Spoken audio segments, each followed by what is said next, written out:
গতকাল রাতে ঠিকঠাক মতো ঘুম না হওয়ায় আজ সকালটা একটু দেরিতেই শুরু করেছি, কিন্তু উঠে যখন বাইরে গেছি দেখি ঠিক মতো সকালটাই হয়নি। আমি ভাবলাম ভুল ঘড়ি দেখিনি তো, মনে হচ্ছে 5টা বাজে। তারপর দেখি যে না, 7:30 বাজে, কিন্তু বাইরে ভীষণ অন্ধকার আর বৃষ্টি, ওই কারণেই সকালটা বোঝা যাচ্ছে না। কাল রাতে প্রচুর বৃষ্টি হয়েছে, যে কারণে চারিদিকটা জলে ভরে গেছে। থাক, বৃষ্টি বৃষ্টির মতো হতে থাক। বৃষ্টি দেখতে দেখতেই আমি ঘরের কাজগুলো করে নিই। প্রথমে তো জানালাগুলো সব সুন্দর করে খুলে দিলাম যাতে বাইরের হাওয়া ঘরে ঢোকে। আর এত মিষ্টি হাওয়া দিচ্ছিল, খুব ভালো লাগছিল। মেশিনে কিছু জামা কাপড় দিয়ে দিলাম, রোজ রাতে দিয়ে দিই, আর কাল রাতে আর সময়ও হয়নি আর ইচ্ছাও করছিল না, তাই আজকে সকালবেলায় জামাগুলো কাচতে বসিয়ে দিলাম। তার আগে আমি ওই পাম্পটা চালিয়ে দিয়েছিলাম। কি জানি এত বৃষ্টি কখন আবার কারেন্ট চলে যায়, তারপর দেখা যাবে সারা দিনটা জল ছাড়াই কাটাতে হচ্ছে। মেশিনটা চালিয়ে দিলাম, এবার বাসি ঘরটা ঝাড় দিয়ে নেব।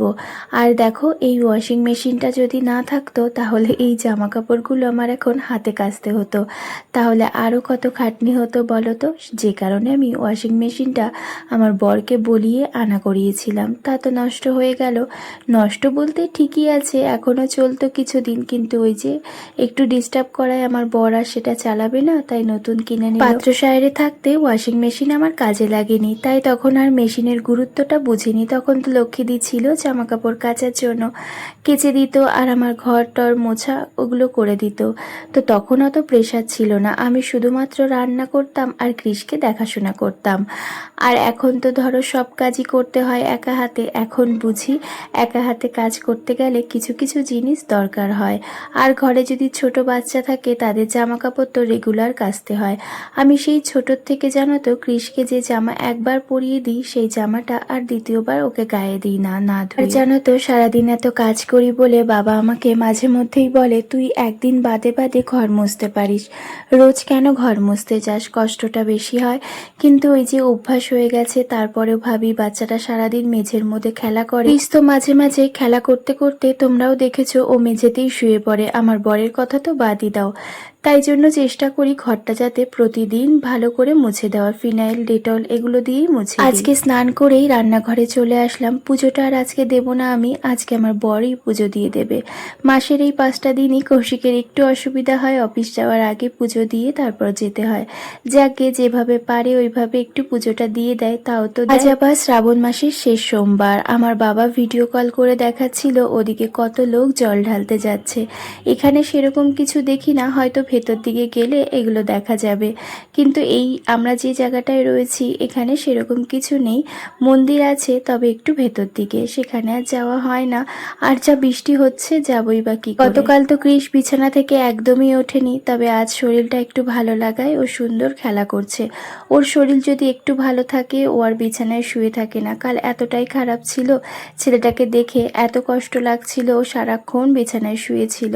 আর এই যে আমার রান্নাঘরটাকে একটু সুন্দর করার জন্য ওর কিছু কিছু খেলনা আমায় দিয়ে যাচ্ছে, যে মাম্মা এটা রাখো, দেখবে খুব ভালো লাগে। আর ওর ভালোবাসা আর ওর ভালো লাগার জন্য আমি রেখেও দিই, আবার মাঝে মাঝে রাগ হলে নিয়েও চলে যায়। কৌশিককে জিজ্ঞাসা করলাম সকালবেলা রুটি খাবে, বললো না আজ আর রুটি করো না, একবারে ভাত করে দাও। সকালবেলা একটু সেদ্ধ ভাত করছি, আলু সেদ্ধ, পেঁপে সেদ্ধ দিয়ে, বেগুন ভাজা দিয়ে, আর একবারে ডালটা করে নিচ্ছি, টক ডাল আমরা দিয়ে, মটর ডাল দিয়ে একবারে করে নিলাম, আর তার সাথে একটু বাঁধাকপি করে দেবো, একবারে রান্না করে দিচ্ছি। আসলে আমার বর বলছে তোমারও তো খাটনি হচ্ছে, আমাদের দেখাশোনা করছো, রান্নার চাপটা একটু কম রাখো, এতে করে তোমার শরীরটাও ভালো থাকবে। বাঁধাকপিটা ওই আগের দিন নিয়েছিলাম, বেশি আনিনি, যেটুকু এনেছি আজকে হয়ে যাবে। তবে দুপুরে খেয়ে কিছুটা বেঁচেছিল, ওটা আবার রেখে দিয়েছিলাম। আর বেগুন ভাজা করেছিলাম, ওটা সকালের জন্য। আমার না সেদ্ধ ভাতে রুটিতে বেগুন ভাজা খেতে খুব ভালো লাগে। আর ওই দেখো কৃষও রান্নাবাটি খেলছে, ওর দাদা চা খাচ্ছে বলে ও চা বানিয়ে খাচ্ছে। এই তো চলে সারাদিন, পরীক্ষা হয়ে গেছে, স্কুলও ছুটি। ওর স্কুল খুলেছিল, আবার এই বৃষ্টির জন্য 4 দিন ছুটি দিয়ে দিয়েছে। তবে কৃষের যা শরীরের অবস্থা, এই সপ্তাহে কিছুতেই আমি ওকে স্কুলে পাঠাবো না। আজকে আর ওই সবগুলো গুছিয়ে নিয়ে একবারে বসাতে পারিনি, একটু লেটে উঠেছি তো, তাই একটা করে কেটেছি আর একটা করে রান্না বসিয়ে দিয়েছি। আর কৌশিক আবার আজকে একটু অফিসে যাবে, অফিসে তো ভীষণ কাজের চাপ চলছে।